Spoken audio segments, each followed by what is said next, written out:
The following podcast may include coarse language, graphic content, and politically and/or religiously sensitive material. Those of you who are offended by such content should fuck off.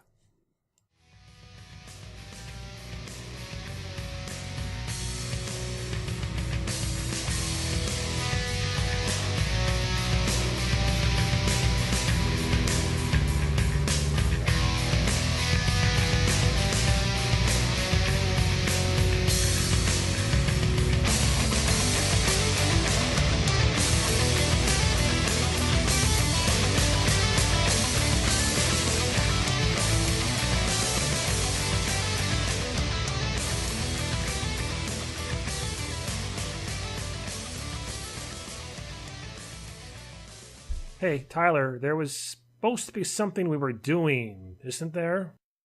Flying to the moon under our own power? I got a lot of beans and a lighter. I think it had something to do with a podcast we were supposed to release almost a year ago or something. Nah, are you kidding? Nobody wants to listen to us gibber. Well, you'd be surprised. Gibber is the commodity of the internet, along with jabber and outrage. I thought it was humiliation and naughty pics. No, those are more like bitcoins.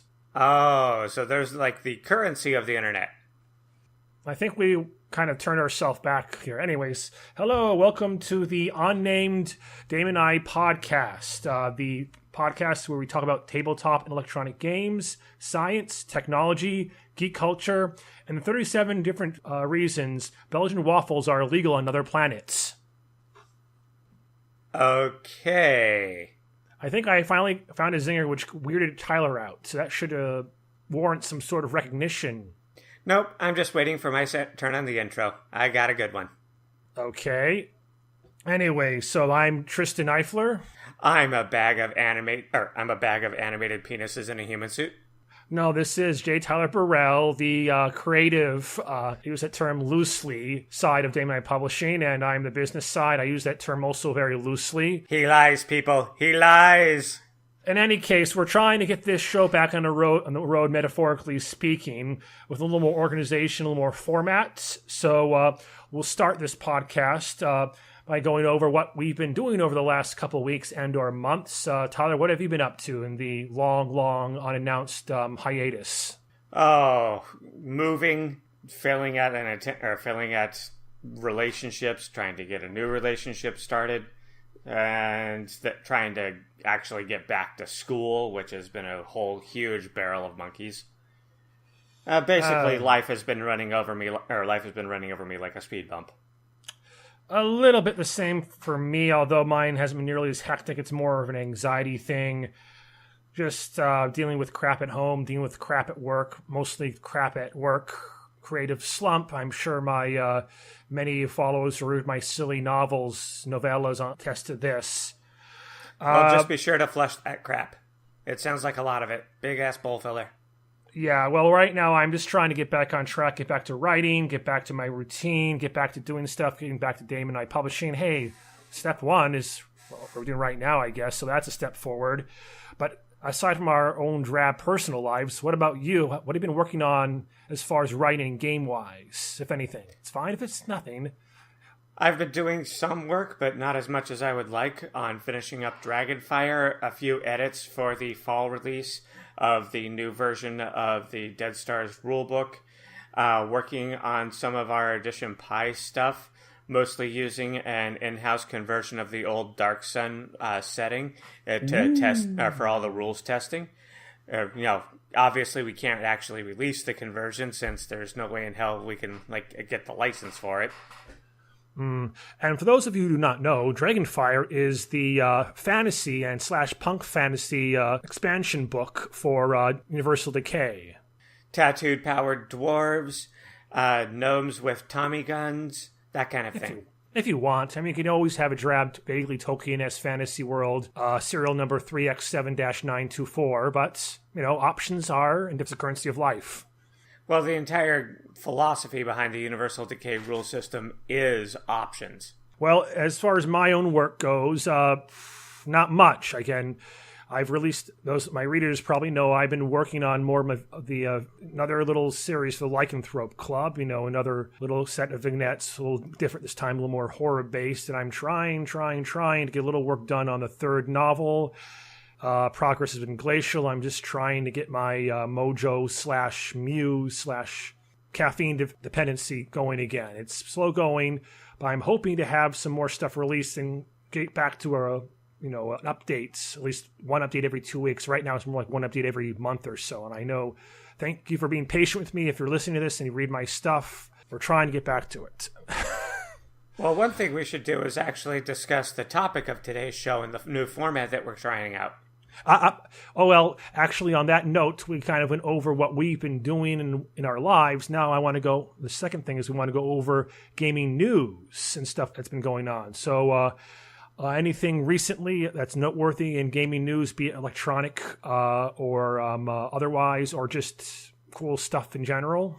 I got nothing, but a big part of that is because the release of Mass Effect Andromeda, everybody knew it was just going to consume the entire gaming sphere for at least a couple of months, so nobody really bothered to put out any major big things these past couple of months. So Mass Effect Andromeda, the big splash, and then the big crash.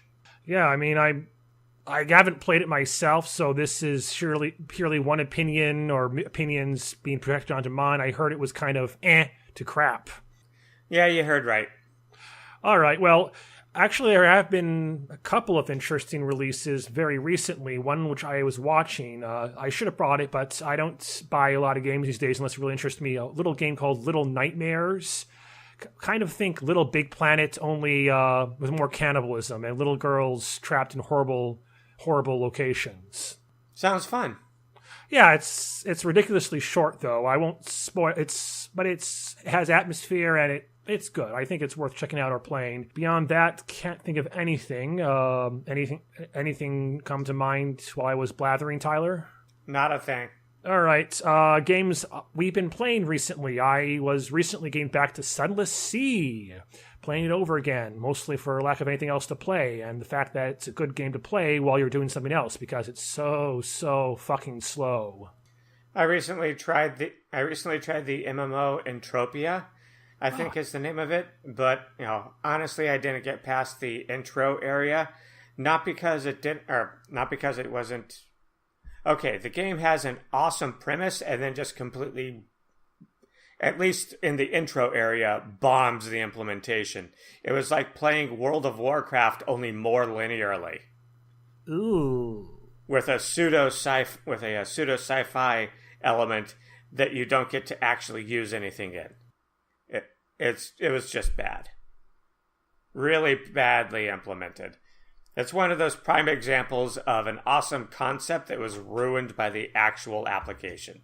All right, any upcoming games have your eye? Honestly, no. I wish I could say otherwise, but I've just been really, really disappointed with the game market recently. It's been stuck in a huge rut. Well, there have been a bunch of games which came out recently which I was watching but didn't have any intention of buying. Mostly because there are a lot of games I like to watch on YouTube, which actually brings us to it's a good segue to a bit of older news about how Persona 5, they basically asked live streamers or players or Let's Players not to upload any videos or to upload videos with severe restrictions because they want to keep everything a mystery, and that sparked a lot of predictable outrage among the online community. What do you think of that, Tyler?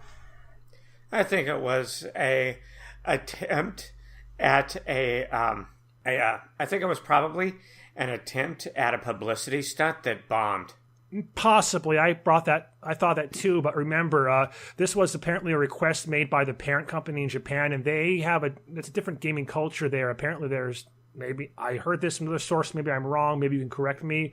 There's not as big a Let's Play or stream culture there, and the companies tend to want to wield a lot more control over the product. So maybe it was another just example of cultural misunderstanding or cultural disjointment there. I don't know. Yeah, I gotta call bullshit on that. And if they're doing a game that they're regionalizing for another region, and it's a company that's been active in that region for any appreciable period of time, especially with the huge influence of YouTube, Let's Play, and streaming culture, they had to know that people were going to do spoilers on streams. They had to know that that was going to be one of their big advertising pushes for, especially post-release, was people doing Let's Plays and live streams of the game, which would entice other people to do the game or to buy the game because they wanted to do it in a different way. They had to know this, especially since they've done it in the past. This is not their first rodeo. And then suddenly they decide to pull this bullshit. So it's either a publicity stunt that went horribly wrong, or it's somebody new in their corporate culture who didn't know his ass from a hole in the ground trying to throw his balls around. Well, here's the thing, though. Look at Nintendo. How many really stupid moves have they made in retrospect, which has in part to do with their misunderstanding of how their Western audience would react? Yeah, but that's Nintendo. It can happen. If it happened to one company, why not another company over there? That's all I'm saying. Because people who make these kinds of decisions don't just suddenly walk in off the street into high-level executive offices. They're promoted up through the corporate culture. To get those promotions up through the corporate culture, they have to be acclimated to the corporate culture. Nobody is going to promote an underling to a position unless that underling actually holds to their management philosophy and isn't going to rock the boat too much for them, since they're at least tacitly going to be responsible for the behavior of that underling. And then suddenly we have an underling of a moderately high level position making this out of left field decision. That's what makes me lean more towards bad, very bad idea on how to do a publicity stunt. Possibly. I don't have a lot of information about this, so let's just leave it at that, one or the other. Well, I guess we should get to the main topic here, and this might be a little shorter podcast than usual, since I'm not sure I'm going to have a lot to contribute to this. We might meander off into some other stuff, but the topic of today is going to be transitioning tabletop games to electronic games. Basically, Monopoly going, that horrible example, but just to kind of talk about what it is, it's like, say, Monopoly game on digital form, or Settlers of Catan being turned into a game. Well, I was thinking more than just board games. I mean, if we're talking about tabletop games, and we're talking computer and digital conversions of them, we have to talk about the granddaddy of them all, Baldur's Gate. Baldur's Gate. I remember getting that game along with Icewind Dale when I was still in high school. I enjoyed it. How'd you? Oh yeah, I loved it. But the thing is, people don't realize that even though it's the granddaddy of them all, it isn't the first computer conversion of a role-playing game. Oh, of course not. No, there were lots. There are a ton more. I mean, hell. I'm not even talking about like the Dragon Warrior series or any role-playing games that were made specifically for computers or home video game consoles. I'm talking about actual, rolling polyhedral dice, and now you're working on a keyboard-style computer games. Well, before Baldur's Gate, we had the Blue Box series with things like the, what was the name of that? I had it on my notes here somewhere. Crystal Pools. Oh, there it is. Pools of Radiance. That was a very popular one. But even before that, there was, of all damn things, a Dark Sun conversion. I think I remember reading about that on Wikipedia or something. One of the very first computer games produced based off of a tabletop role-playing game was Wizards of the Coast's Dark Sun. Specifically, I think the name of it was the Burning Wastes of Athos or something similar. I actually had a chance. Are you sure that wasn't TSR, not Wizards of the Coast? Because it hadn't been gobbled up by Wizards yet by then, I think. Well, at the time, TSR was a... yeah, that's right. It was TSR. Yeah. Sorry, I'm so used to saying Wizards of the Coast these days. For shame. But it was... I got the chance to actually play it when it came out, and it was awesome. The graphics were shit. The combat was barely passable, but the actual game logic and the branching adventure trees in it puts most of the games that we have today to shame. You have to remember, all of these, Baldur's Gate, the Blue Box series, Burning Wastes of the Burning Sands, all of these were before the modern convention of one main storyline with maybe a couple of minor branches and a bunch of side quests. And most of what we consider to be a role-playing game design for computers actually comes from the Baldur's Gate series. But the Burning Wastes game, it had its main storyline. But there was also a secondary storyline that was just as long, and there was a hidden storyline that you could accidentally find your way into that was also just as long.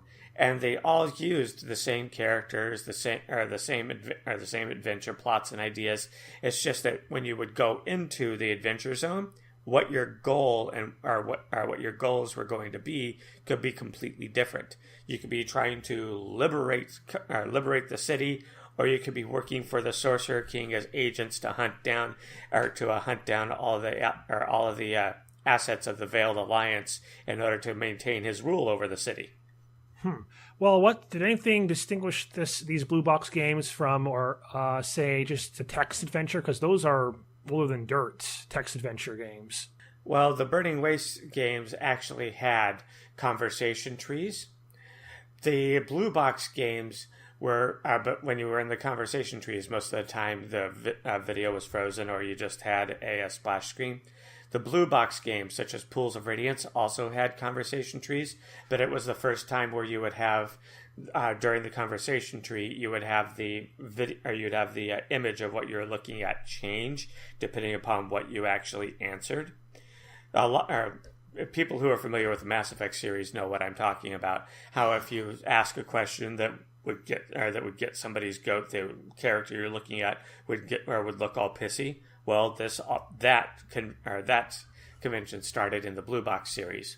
Well, to be fair, I don't think it really has evolved that much. I mean, pretty much all of the BioWare games, they always have this 1,000-mile stare. The emotions are, you know what I mean. It's they don't, for all the advanced graphics, they still can't get past the uncanny valley, it seems, when it comes to BioWare games.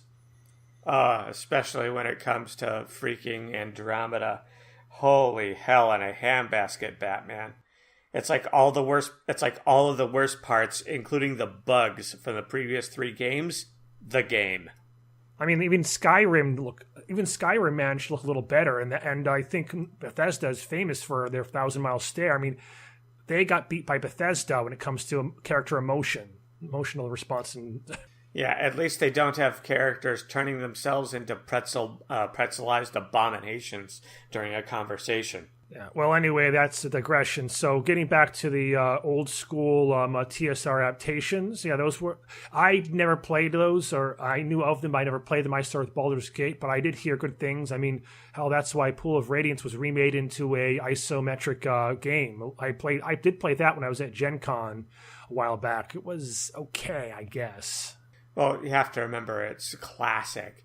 It was a blue box game before we had Baldur's Gate. But no, one of my favorite parts about Baldur's Gate, I think it was Baldur's Gate 2, was you could find a scroll of not Cloud Kill, but Cow Kill in the game. A second level spell, you could add it to your spellbook, you cast it, and it would actually pull up a pre-rendered video of a cow in a pasture chewing some grass. This shadow flies over the cow, and then it cuts away and you hear Moo!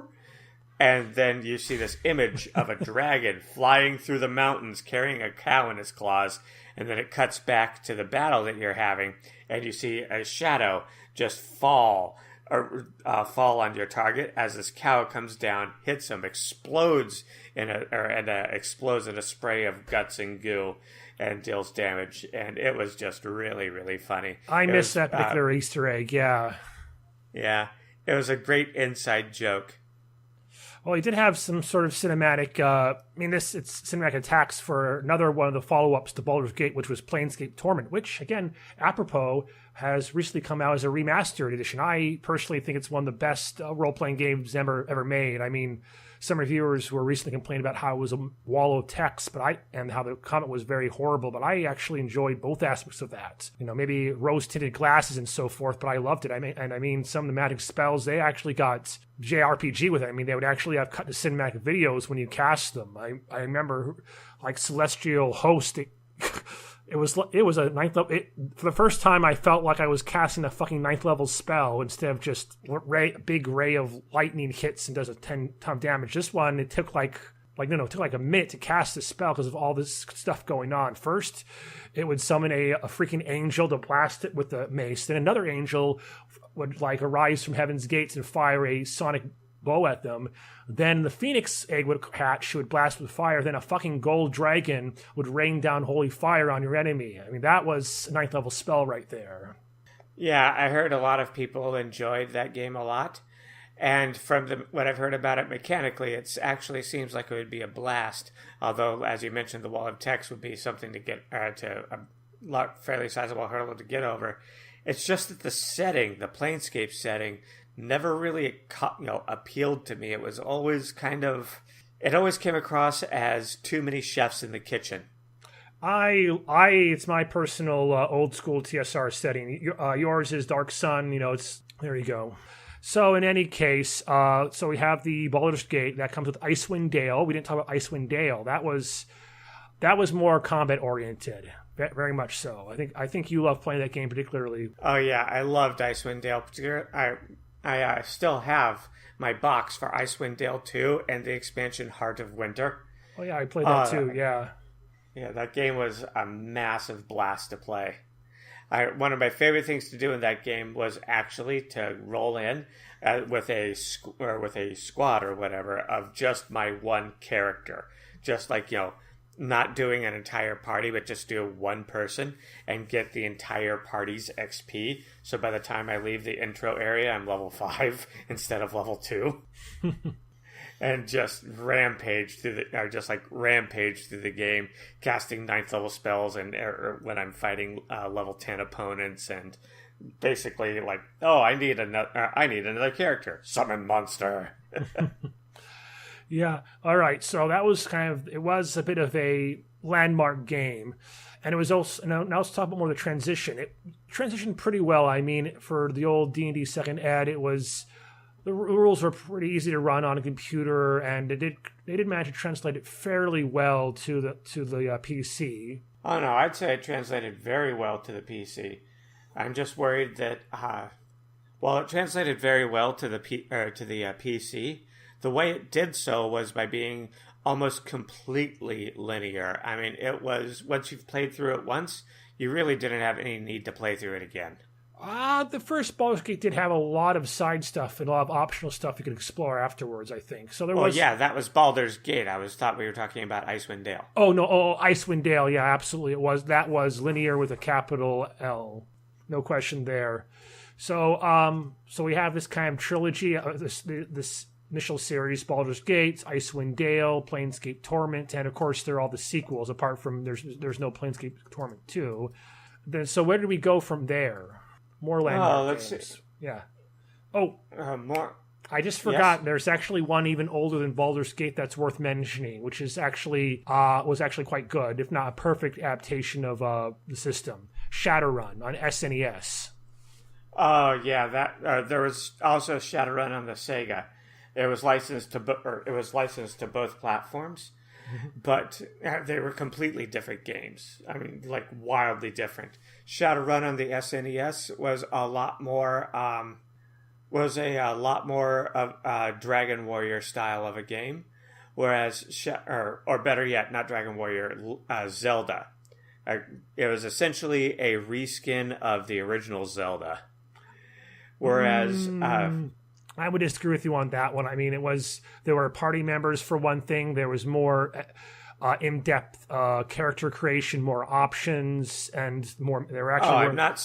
I'm not saying it was a carbon clone. I'm saying it was the game structure itself. character advancement going into caves to get which were essentially dungeons in order to get bonuses, fighting respawning monsters in the overworld. Any of that sounding familiar? Oh, 3/4 isometric view, each screen being its own map zone. Any of this starting to sound familiar? It is, but I mean, you can say it for a lot of different games, and also there were there was dialogue, there were dialogue options, there was an actual hacking mini game in there. I think one of the first, considering how that was an older SNES game. Yeah, it was Zelda. It was the original SNES Zelda structure, but they added more to it. A lot more. The hacking mini game was just a different way of getting into dungeon zones, but. Yeah, they added a lot more to it, and I'm not saying it was bad. I'm just pointing out that Nintendo didn't really leave its wheelhouse in experimentation with it. Well, yeah, but the real question is: was it actually a transition of the rules to the system, or was it just basically? Oh, hell no! I know, that's what I was getting to. The main meat of this topic is when you see a role-playing game or role-playing setting transition to electronic game, is it just basically licensing the setting and the characters, or is it actually taking the rules and meshing them into the game, and to what degree? I would agree with you, it did kind of take a lot of liberties with Shadowrun. Aside from the karma and good karma rule and the stats, there really wasn't much to it. Well, I don't blame them, because Shadowrun the older edition was an insanely complicated system, or could be. Well, unless you're dealing with something that's just a pure board game, or if you're actually doing a role-playing game conversion, you're going to have to cut corners and make concessions like that, because no matter how good of a game you program, there's no DM. There's nobody who's able to adjust the story on the fly when you go off script. Mm-hmm. Well, so let's move on to the kind of another next generation, or the following generation. I think a primary example of adaptation of a rule system might be Vampire the Masquerade. Oh yeah, there was a Vampire the Masquerade computer game, wasn't there? Yeah. Bloodlines, I think, was the name of it. Yeah, I didn't play it myself. Did you? No, I was going to actually get a hold of a copy and play it when it came out. But the game store that I was going to buy it at never got any copies. Why was that? They ordered them. The distributor didn't send them. No, the distributor didn't have enough units. They sent all of them they filled other orders, and then there weren't any left for the game store in my area. Okay, so we really can't, neither of us can really speak on that. So what's another one we can talk about, which is kind of, the 3D generation, kind of post, the following generation after Baldur's Gate, the isometric games? Bard's Tale. Bard's Tale. That actually is going way back, or a little bit forward, I would say. The Bard's Tale series. The Bard's Tale is very old. That's more of a dungeon crawler. And what system was it adapted from, though? It was an extremely loosely based, like homebrew style adaptation of D&D. But as the series progressed, they fell back more and more on the published D&D rules system. And they'd reskin a lot of it, like fighters becoming warriors, barbarians being ragers, in order to avoid copyright lawsuits. But let's face it, it was a dungeon crawling D&D game. Okay, well, I really wouldn't call that next gen. Or following generation after Baldur's Gate. I would for Bard's Tale 2, and especially Bard's Tale 3, which was Bard's Tale 3 was almost a first-person shooter. I never played that one. Yeah, if I'm remembering the correct game, you walked around in a dungeon. You would get into a fight, and then you would choose the actions for your party members. Yeah. On the topic of role-playing games that were almost, but not quite, and then kind of messed around with, what about another big one, Fallout? Fallout, and I'm sure a lot of our listeners know this, was originally going to use the GURPS system from Steve Jackson Games. Originally, but they had some licensing issues, and the game, they essentially fell out of of favor with one another. So the designers of Fallout had to come up with a new system. which is why the game has a lot of the GURPS elements in terms of point buy and things of that nature. But it uses a percentage-based skill system and so on and so forth. Honestly, though, I think the Fallout game system is superior to the GURPS game system. Fallout would have been a much worse game if they had used GURPS. Well, I mean, let's kind of get into the meat of the issue. We've been dancing around for a while. What sort of rules system adapts well, or is a good adaptation for electronic gaming? What is not? Now, the problem with GURPS when we actually play is that it has a multiplicity of different rules. There is a fair amount of accounting involved in it, especially if you go into all the options. I mean, long-time players will say, no, it's only as complicated as you need to be. But even when it's simplified, there are a lot of things you have to incorporate. So you would think that would actually be well-suited for a computer game, because then the computer takes over a lot of the rule juggling for you. Yeah, you would think that, but GURPS is so widespread and free form that it makes it virtually impossible to actually program the adventures for it, because you could have a character that's a spell slinging swordsman, and then you've run into a problem in an adventure where in order to advance you have to sneak past an ogre. Well, there's no way in hell you're going to be able to sneak, and the game stops dead right there. Well, I mean, you could also get around it with better game design. I mean, look at Deus Ex. The whole point of that game was there are always other options, and nearly every build has a way around an obstacle, or a way to get around it, or a way to break through it. Yeah, but Deus Ex wasn't originally a tabletop game. It was the system for it was designed to mesh with the adventure, or with the with the adventure as it played. It was a situation where they essentially wrote the adventure storyline and then went back and made a character creation system and management system that fit with the storyline. All right. So what did Fallout do to fix GURPS that made it work then? They basically kept the concept of modular character creation, but because they were making their own system, they could make sure to put in elements where, for instance, in the original Fallout, no matter how hard you tried, you would always end up with a character who could, at the very least, shoot a gun. Might not be able to hit the broadside of a fucking barn, but at least you could fire the damn thing. Whereas in GURPS, you could easily make a character who thinks guns are only good as extra condiments on a sandwich. So you have to limit the player options to a certain extent. When you do the transition from tabletop to electronic, I mean that's almost a given, but not just as far as character options, but as far as rules go. Yeah, you have to make sure that there's nothing in your character creation or management system that's going to break your adventure path, whether making it too easy or impossibly hard. Okay, and combat, which is going to be pretty much in every electronic role-playing game, even these days. That's actually another aspect of transition. I mean, that's the easiest transition, because there's always basically a mini board game in any role-playing game for combat, because that's what everyone is interested in. I mean, you could have an entirely complex system for diplomacy in D&D, and it could just resolve combat by the combat skill, but because everyone's interested in combat, because they're here for the fighting and looting and killing, we have a complicated extended system and set of stats for combat. Yeah, you have to decide whether or not you're going to be doing live action combat or whether or not you're going to be doing turn-based combat, and then there's a whole bunch of different subsets of each. For instance, if you're doing live action combat, how are you going to be doing it as a single character live action combat? Squad management? Is it going to be a situation where you have like one player playing one character, another player playing another character, and if so, how do you balance those characters? If you're going to be doing squad combat, how do you actually handle the AI for your squad and how much influence the player has over his team, over his squad mates? And it just, and then that's just for the live action side, and that's only a fraction of what's on the live action side. You get into the turn-based side, and you have to decide: are you going to be doing turn-based with a map similar to Final Fantasy Tactics? Are you going to be doing turn-based? Are you going to be doing turn-based more structurally, like the original Final Fantasy games?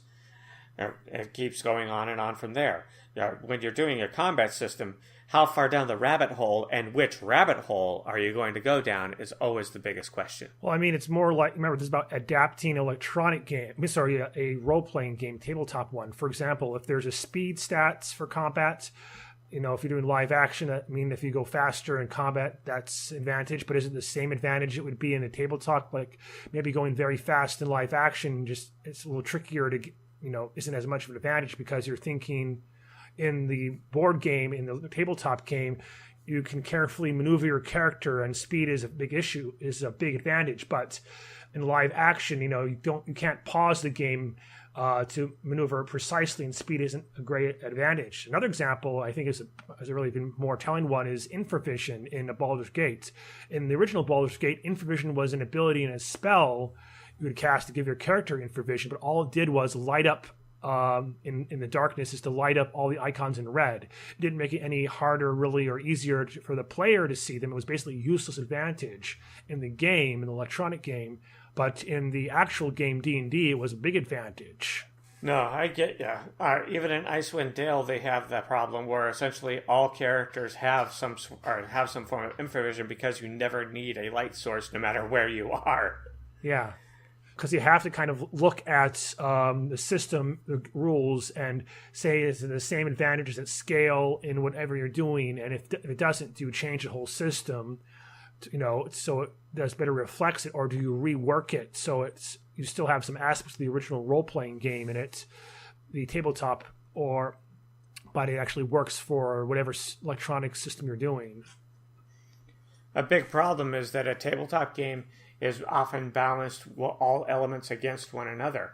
If you remove those elements, such as removing the presence of social skills, you would completely neuter many different types of characters in the game. I mean, can you imagine a bard without any social skills? That's actually a good point. Like in Icewind Dale, for example, there's no point in there's almost never a point in putting points in charisma. I mean, Icewind Dale 2 kind of tried to give social characters a little more advantage with dialogue trees that give you more experience points or let you skip battles or have an advantage in battle. But honestly, that was disappeared because it was a very combat-oriented game. I mean, D&D is a very combat-oriented game, but when it made the transition to electronic role-playing game, even more so. Yeah.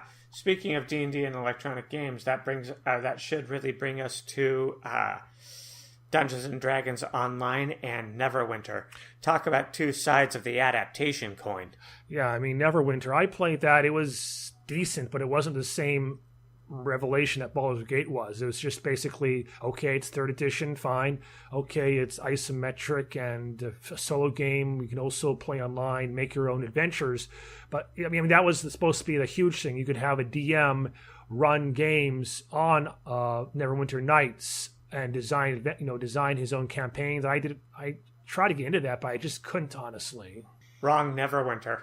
Ah. I'm talking about the Neverwinter, or I mentioned the Neverwinter MMO, which is D&D in terms of, well, they got the license. Other than that, it has absolutely no relation to Dungeons and Dragons whatsoever. I mean, yeah, it has the Dungeons and Dragons brand label on it. Yes, it takes place in one of the more popular locations in the Forgotten Realms setting, and that is literally it. That is all the relation it has to D&D whatsoever.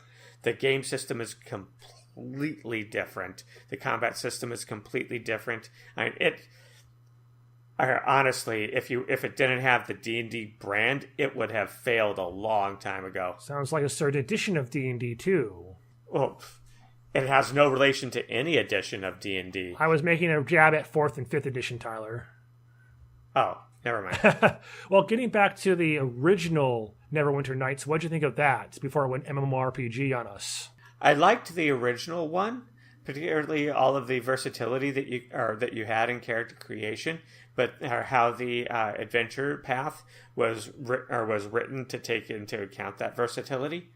The sequel had a lot of flaws. Yeah. Well, I mean, it was an attempt to kind of finally bring actual role-playing to an electronic role-playing game by introducing the the virtual GM, where you could design a game, and a person could design a game, design a campaign, design an adventure from there, and have other players play it.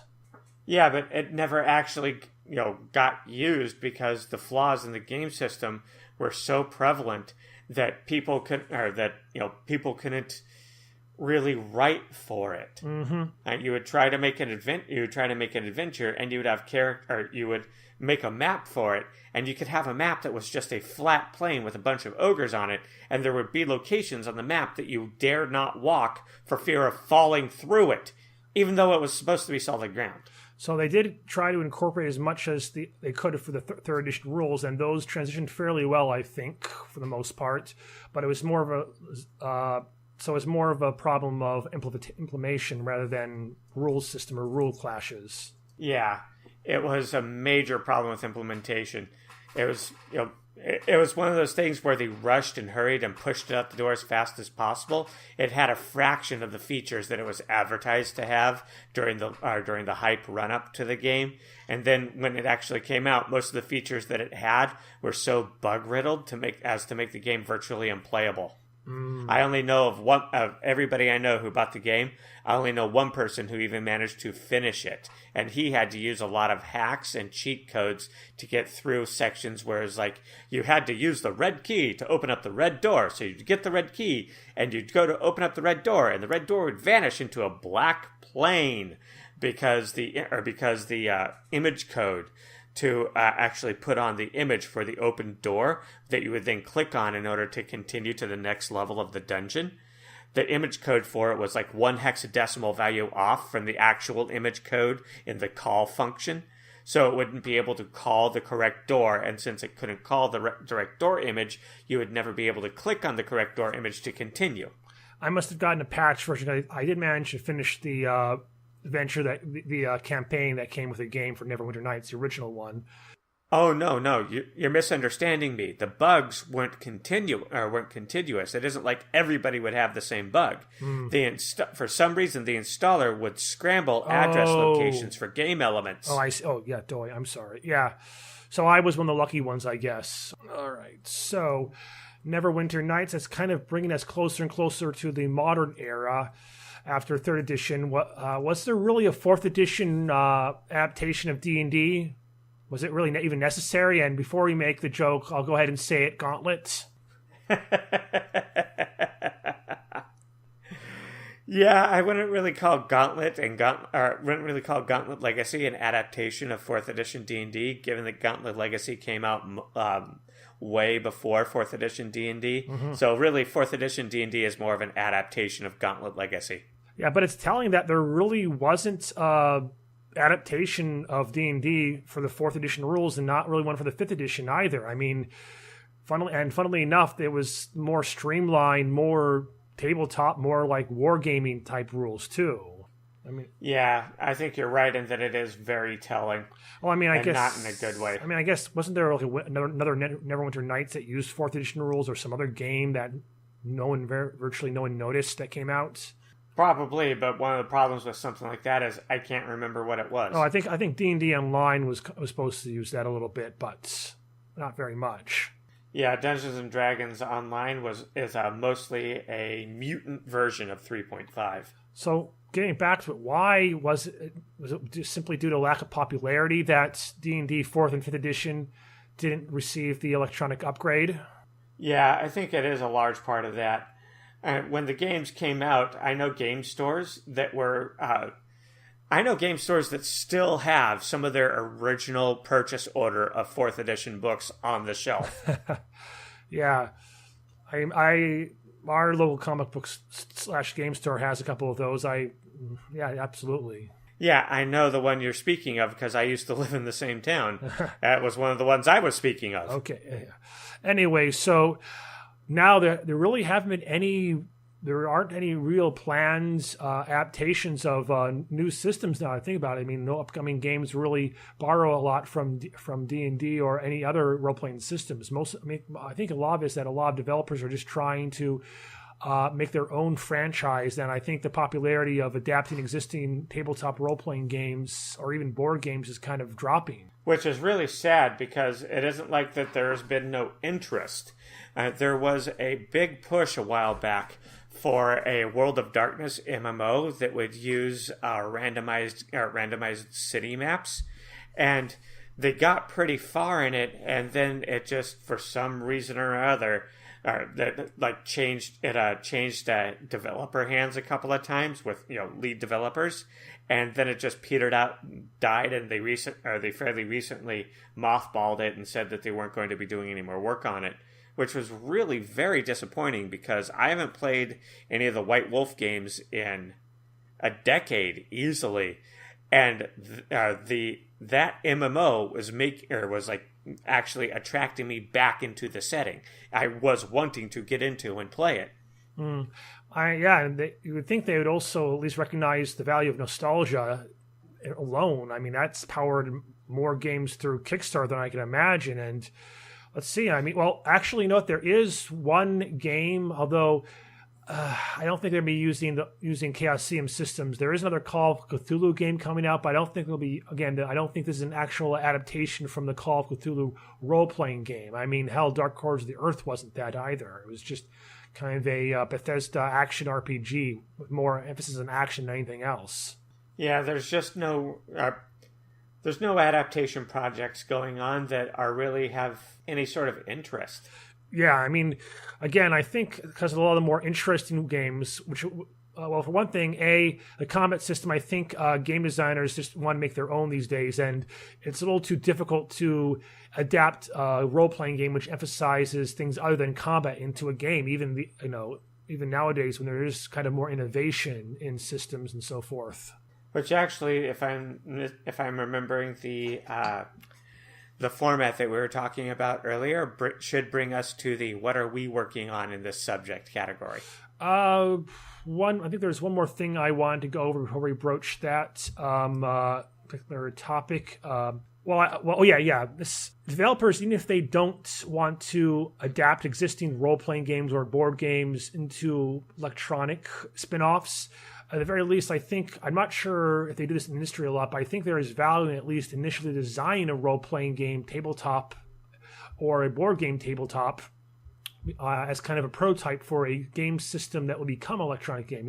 It's not a role-playing game or a tabletop game which will obviously see the light of day as a commercial product in itself, but it's a good way for game designers to test it out first before they commit to a video game.